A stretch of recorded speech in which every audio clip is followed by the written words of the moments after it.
I had mentioned earlier that interpersonal communication was multimodal, and by that I meant that words were not the only thing that communicated.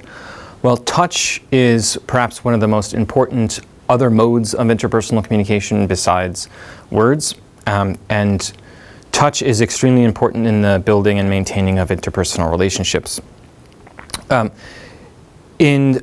famous author wrote 20 or so years ago that we had a limited vocabulary of touch, and that we'd be better interpersonal communicators if we expanded our vocabulary of touch.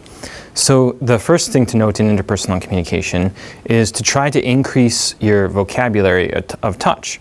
And I think that means that have a significant number of touching practices that will help communicate certain things to your partner or to your friends or to individuals who you're trying to build and maintain relationships with. Essentially, this becomes a matter of maximizing the number of positive affective touches between you and your partner. Positive affective touches are coincidental with successful interpersonal relationships. Supportive touches or positive affective touches tend to nurture or reassure a person or promote or promise protection of a person. Most often one partner uses their hands to show concern for a partner who's experiencing distress by, for example, touching a back, arms, or shoulders. Changing this position of the hands and the tone with which hand touch you use can change the positive affect to appreciation, inclusion, sexual attraction, general affection, etc. But that's what I mean by vocabulary of touch. Placing your hand with a different tone in a different place can produce a different kind of effect.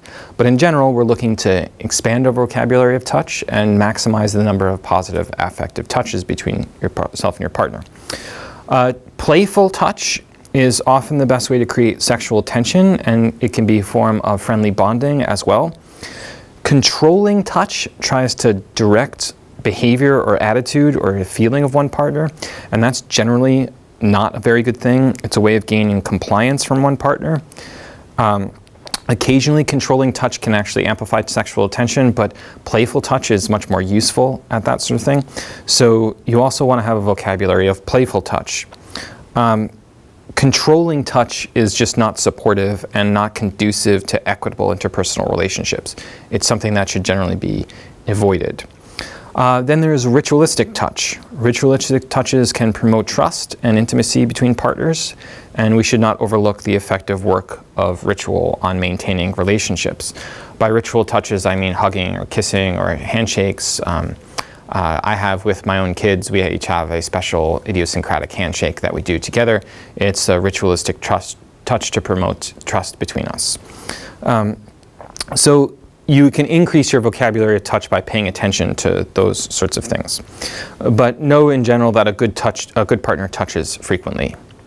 The other thing when talking about touch is to note that a good partner avoids excessive self-touch and recognizes that self-touch is often a sign of anxiety. So for the most part, I've been talking about one partner touching another, but the most common form of touch is actually when we touch ourselves, whether we're touching on the arms, rubbing our hands, grabbing our hair, rubbing our nose. All those forms of self-touch are manifestations of a physiological affective state of anxiety. Noticing and responding to self-touch in a kind of loving and supportive way is a critical communication practice for any partner.